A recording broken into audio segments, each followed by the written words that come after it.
it's Trina, and it's time to list out my favorite and least favorite books of the year. If I have a review up for any of the books mentioned here, I will link that down below. I've got a total of 10 favorite books, 5 least favorite books, and then I've got like some different categories of books that weren't in my top 10, but I did feel were worth mentioning as my favorites of that category. So I'm going to start with those little categories. I had 2 new to me authors that I felt really defined 2015 for me. I did read a total of 35 new to me authors this year, but the 2 that really stood out to me were Victoria Schwab and George R.R. Martin. I've been wanting to read Victoria Schwab for a long time, and I finally picked up her books this year, and I read Vicious, The Archived, and A Darker Shade of Magic, so I have experienced 3 different unique worlds that she writes in, and I love her writing. She definitely is my favorite new discovery author of the year. As for George R.R. Martin, I first read Game of Thrones this year, and I have read all 5 of the Song of Ice and Fire books that are currently published. He also is another author that's new to me that has defined my reading year for 2015. Another category I wanted to be sure to include was my favorite 2015 debut novel. This for me was An Ember in the Ashes by Sabaa Tahir. I read several debut novels this year, but this one was my favorite. I did give this one 5 stars. It's a YA fantasy. For me personally, it was worth the hype, and I can't wait for the sequel and to read more things by Sabaa Tahir. This year I read more graphic novels and comics than ever, so I wanted to have a category for those favorites, and my top 2 do happen to be graphic novels. My second favorite graphic novel of the year was Blankets by Craig Thompson, which is a YA memoir. It reads so much like just a regular contemporary novel that just happens to be illustrated that I personally think this is a really great graphic novel to get started in if you're new to graphic novels. I just thought it was a wonderful, very touching, deep, and intimate story. It was the first book I read this year, and it still has stuck with me to the end of the year, so I definitely would highly recommend that one. My favorite graphic novel of the year was Nimona by Noelle Stevenson. It's a very epic fantasy story about superheroes and supervillains, and Nimona is a supervillain's sidekick. It was just a really funny and fun, entertaining good time. I also had a favorite non-fiction book, and that was Motherless Daughters by Edelman. This is a grief self-help book, so it's a very specific topic, and it's not going to apply to everyone. This book is all about grieving and dealing with the loss of a mother if you are a female, no matter what age you are, but it's more geared towards young women, like if you're like in your 20s or younger, and it talks about all the different ways in which we mourn our mothers throughout our entire lifetime, and the way that things are just going to be very difficult and different for us when we are becoming women of our own and eventually maybe mothers of our own, and how to deal with the absence. If you have lost your mother, especially at a young age, or if you know anyone who's lost a mother, get this book in their hands, because it was just,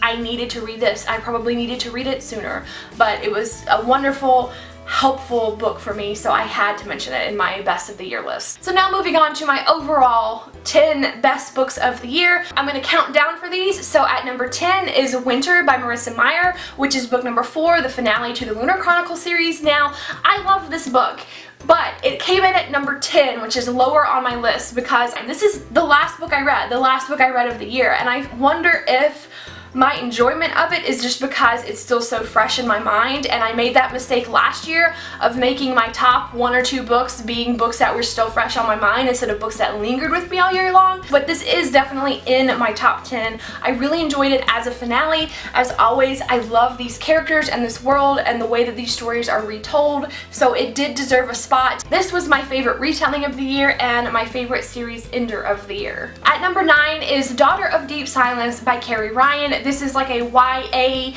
revenge thriller. This was my favorite contemporary read of the year. This is the only contemporary novel on this list. I was just really surprised by this book. I had no idea what to expect, and I just soaked it in. It was a non-stop thrill ride. There were twists and turns, and things are not always as they seem, and I loved that book. Nothing about it disappointed me. It didn't get a lot of attention or hype, but for me, it really stood out this year. At number 8 is A Madness So Discreet by Mindy McGinnis. This was my favorite mystery novel of the year, and as far as its ranking on this list, there were some things that I had trouble wrapping my mind around in this book. It does kind of push my comfort zone of some of the moral gray areas in the book, but I also really enjoyed that about it, that it was kind of a challenge to determine what did I think was right, what do I think the character should have done in this situation. So that's actually, it was very thought-provoking, and that's one of the reasons why it is on my list. At number 7 is Walk on Earth, a Stranger by Ray Carson, which is a historical YA California Gold Rush era book. This was my favorite historical read of the year. There are so many amazing qualities about this book. It defied gender stereotype, it made me think. At its heart, it was a survival story, which is my favorite genre, so of course this had to make it on my list. I absolutely loved it. At number 6 is Illuminae by Amie Kaufman and Kristoff. This book includes things that I just love. I love sci-fi set in space. I love books that explore artificial intelligence and apocalypse type stories, and that's all happening in this book, and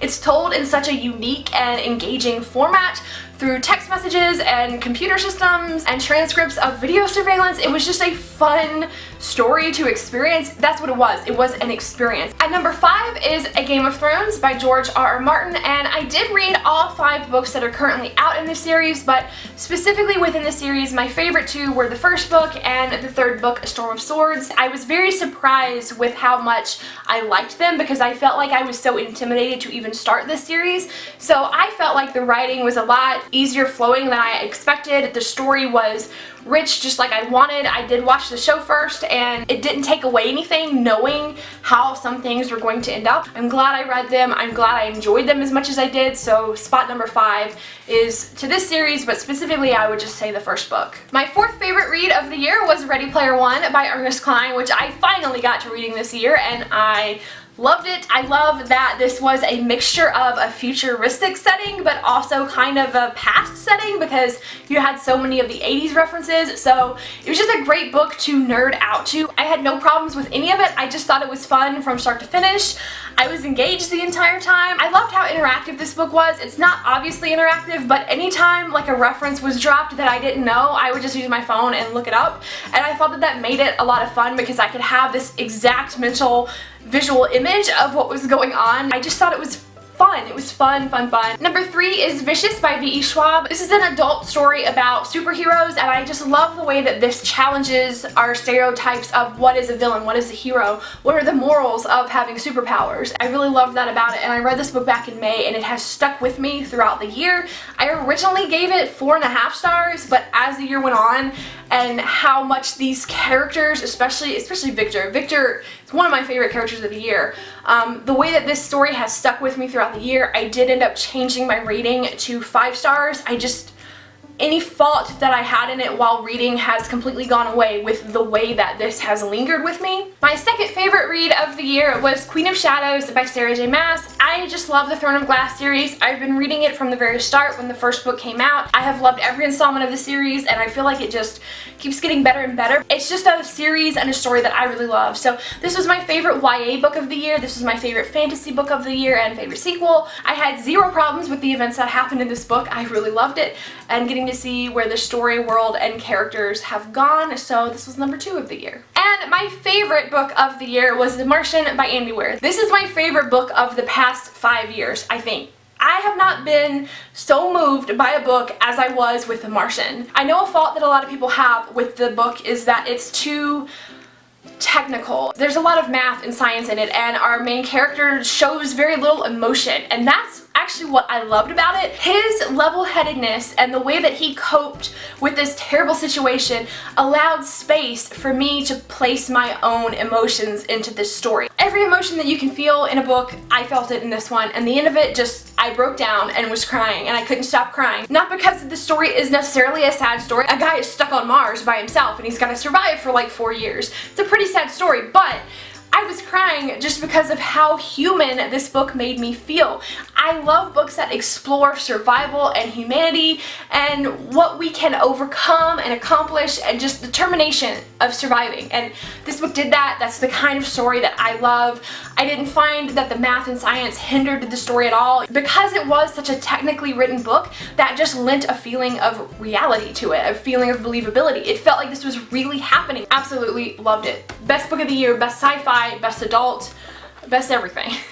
Moving on from my best books of the year, I do want to take a moment to mention my least favorite books of the year. I know that a lot of people will disagree with me on my list, but I do think it's important to also say what we don't like, and these are the books that I just didn't like this year. So at number 5, My 5th least favorite book of the year was I Was Here by Gayle Forman. I gave this book 2 stars. I like Gayle, I like her writing. I flew through this book, it really gripped me, but the feeling that I just feel when I think about this book is how disappointed I was in the portrayal of depression. It's about a character whose best friend has committed suicide because she was depressed, and her suicide was treated as a mystery to be solved. There was a bad guy that was singled out as responsible for her suicide, and I just felt like that did such a disservice to mental illness and to depression, because when you're depressed, that's a very internal thing. There's not always going to be someone out there that you can say is responsible. It just didn't do justice to mental illness, in my opinion. My 4th least favorite read of the year was Sharp Objects by Gillian Flynn. As a mystery, this was way too obvious. This was so full of tropes and cliches,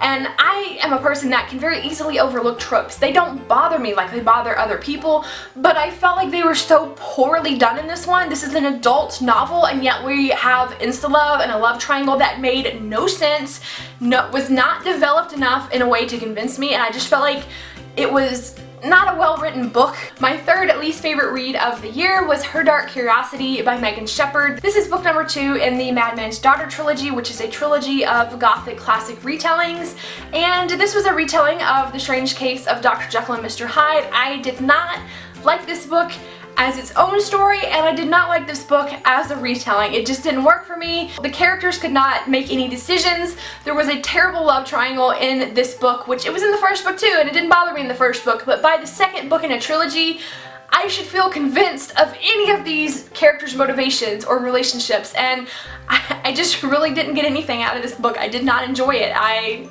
was irritated with the characters the entire time. 2nd least favorite book of the year was Magonia by Maria Devana Headley. I did not like this book because it was too much, too unique. It was a try-hard book. Every word uttered in this book was trying to prove how different it was, how unique all these characters in this world were, and that's fine. But if you're gonna be unique, you need to explain this world that you're in. I actually DNF'd this book. I read 2/3 of it, and I skimmed the entirety of the last third, and I read the final chapter, and it did not explain, at 2/3 in or beyond, it did not explain why some things were the way that they were. And in a really weird and fantastical world like this, I feel like you need a little bit more basis for what you're saying happens. It was so outside of my realm of believability. I really hated that a character was kind of shoved at us as a love interest when he was nothing but mean to the main character, but he just had a habit of walking around wearing no shirt, and therefore we were supposed to like him even though he was a jerk. The only reason why this is number 2 and not number 1 on my list is because I technically didn't read every single page of this book, so I felt like I couldn't accurately say it was my least favorite of the year. My absolute least favorite book of this year is the one that you guys are going to give me the hardest time over, I know.